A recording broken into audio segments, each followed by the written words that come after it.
Everyone, welcome back to the GSMC Basketball Podcast, brought to you by the GSMC Sports Network. As always, I'm your host, Merab Fatemi. In this last segment of the show, we're going to take a look at the Eastern Conference. I cut the last segment a little bit short just because this segment really covers all of these teams coming up. We're going to take a look at both conferences, how both conferences are lining up at the moment, and what to really expect from these teams coming up with their schedules. I mentioned the Bucks and the Pistons. We'll start in the Eastern Conference. I mentioned the Bucks and the Pistons. Both teams really holding they hold the cards to their they control their own destiny. Two back-to-back matchups. If the Pistons win both games, they get the 5 seed. If the Bucks can win one of the two, they clinch, and that'll be the end of that season series, and that'll be the playoff matchup. Those 2 seeds locked in. But starting it from the top, the Cleveland Cavaliers, I mentioned they have to play the New York Knicks and the Indiana Pacers coming up. Obviously, 63-17, the second best record in the NBA. One of the best starting lineups, honestly, across the NBA. They can match up with anybody, with Darius Garland, Donovan Mitchell, DeAndre Hunter, Evan Mobley, and Jared Allen. All these teams are playing, all those guys are playing phenomenally on that end of the floor. Obviously, Mobley and Jared Allen are towers in the interior. Rebounding machines, can go off for double-doubles each or both in the same game. And that's their biggest strength, their rebounding ability to give themselves extra opportunities. Their rebounding coupled with their unbelievable shooting, one of the best top 3 in shooting percentages across the NBA from the three-point line. Their ability to get those extra opportunities and then cash in from the 3-point line is what makes them so dangerous. But yeah, like I mentioned, they really control their own destiny. I'm going to go down the entire Eastern Conference, and then I'll give my playoff prediction matchups. From there, we're going to look at the Boston Celtics. Obviously, the 2 seed. If it wasn't for the Cleveland Cavaliers, they're easily the best team in the NBA right now, or the best team in the Eastern Conference. Stretch 5 with Derek White, Jason Tatum, Jaylen Brown, Drew Holiday, and Kristaps Porzingis. Not in that order, from 1 through 5. They just broke the record for most 3-pointers they scored in a season. They have one of the deepest teams in the NBA right now, with Peyton Pritchard as a 6th Man of the Year candidate at the moment. Like I mentioned, Porzingis, not really your ideal or normal center, being able to stretch the floor, being able to shoot from the 3-point line. We saw it 2 nights ago against the New York Knicks when he went off for 34 points. He's phenomenal. He's one of the best team. The Boston Celtics are one of the best teams in the NBA, and a lot of it, their success comes from when Kristaps Porzingis is healthy, when Jason Tatum is shooting from the 3-point line. We saw it when he forced overtime against the New York Knicks as well. In that game, they didn't even have Jaylen Brown in that game. When this team is firing on all cylinders, when they're healthy, they're, in my opinion, the best team in the NBA. They're going to win it all. They're probably going to the NBA Finals. I'd say they're my playoff prediction to go to the NBA Finals. I know I've mentioned I'm a Boston Celtics fan on this show. That is not biased. That is simply just, I'm pointing out the facts. Derek White being able to stretch the floor, Drew Holiday as a 2-way player, he's really improved from the 3-point. He's improved his shooting in general as we close out the season. Overall, they're just one of the best teams on both ends of the ball. And being able to shoot the way they do from the 3-point line, similar to the Cleveland Cavaliers, is what makes them so dangerous. But from there, going to the 3 seed, we have the New York Knicks at the moment. I say at the moment because it is at the moment. Their seed is up for grabs at the moment. If the Pacers can win both of those games and the Knicks drop 1, that's all that needs to be said right there. The Pistons will jump them for the 3 seed. But I expect them to reach that 3 seed. The Cleveland Cavaliers resting a lot of their starters. I mentioned they finished the season against the Cavs and the Nets. The Cavs resting a lot of their starters to close the year. Also, the New York Knicks with Jalen Brunson just coming back into the lineup. We talked about it earlier in the show. He's really he's trying to immerse himself back into this offense, but it just takes time with him. It takes time with any injured superstar coming back with a strong supporting cast. The strong supporting cast starts building some chemistry. It's just hard for the superstar to come back to implement himself as not only ball dominant, but just offensive dominance. And it all starts with the coach, Tom Thibodeau. If he can just get this team confident, get this team aligned, disciplined, and focused on both ends of the ball, the New York Knicks are still one of the best teams in the NBA, one of the best teams in the Eastern Conference, and they can go on a deep playoff run if Jalen Brunson can figure out his shooting percentage. I've talked about that earlier in the show as well. But from there, I mentioned the Indiana Pacers at the 4 seed at the moment. In my last 2 segments, I've talked about them. One of the best supporting casts in the Eastern Conference. Tyrese Halliburton, one of the best point guards in the Eastern Conference. Miles Turner, unbelievable. They can go on a deep playoff run. They got a lot of experience last year, and they're bringing back a lot of their core pieces. So they're probably the more legit Eastern Conference threats, one of the more legit Eastern Conference dark horses to come out of the East. Outside of the Detroit Pistons. I only say the Pacers are better than the Pistons just because they have more experience. The Pistons are just younger, and that's where we're going next. I mentioned the Milwaukee Bucks last segment. The Pistons are just one of the youngest teams in the NBA.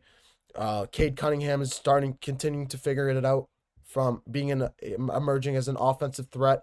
Jalen Duren is continuing to improve on the interior, being a physical lob threat. Unbelievable on the glass. Asser Thompson, one of the best athletes in the NBA. Like I mentioned, on both sides of the ball as a two-way player. The Pistons, it all depends on their confidence. It depends on who they match up with in the first round. It depends on if they win a first-round playoff series.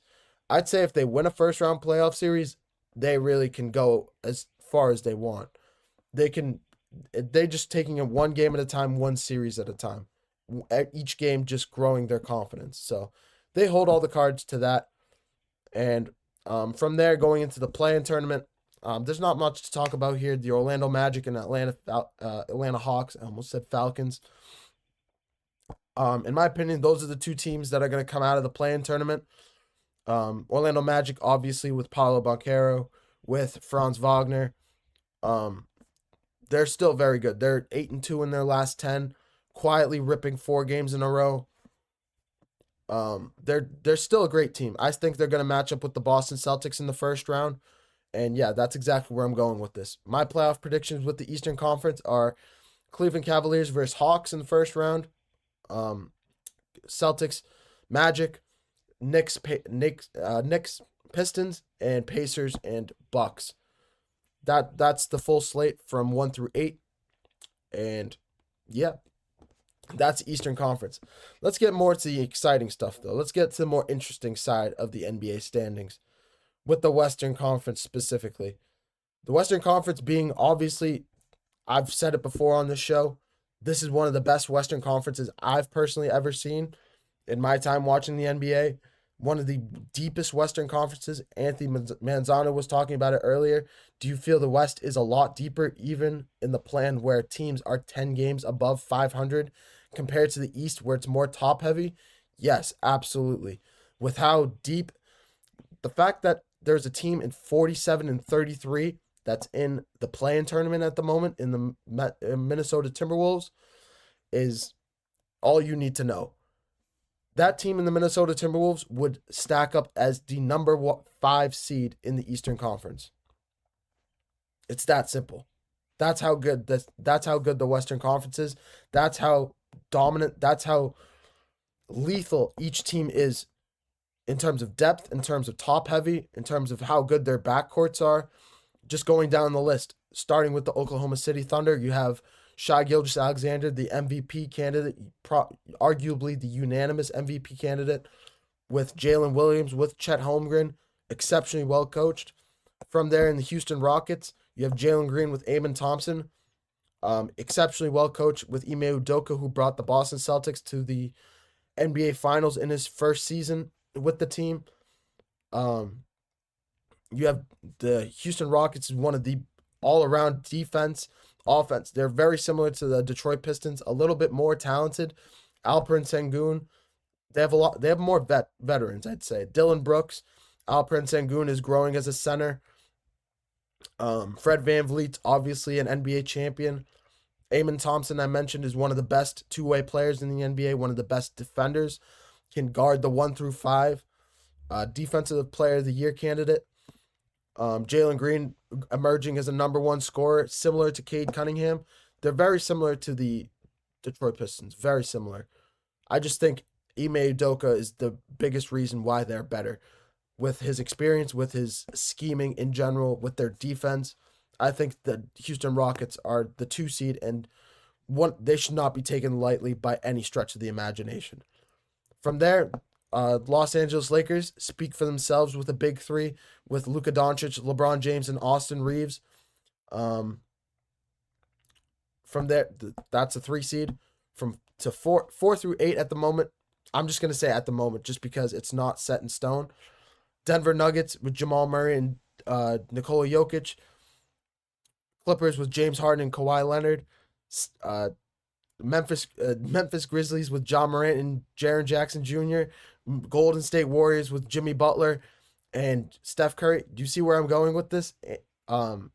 It's just the fact that these guys have superstar caliber, just backcourts in general, having superstar duos, is the exact reason why these teams are better than the Eastern Conference teams are necessarily.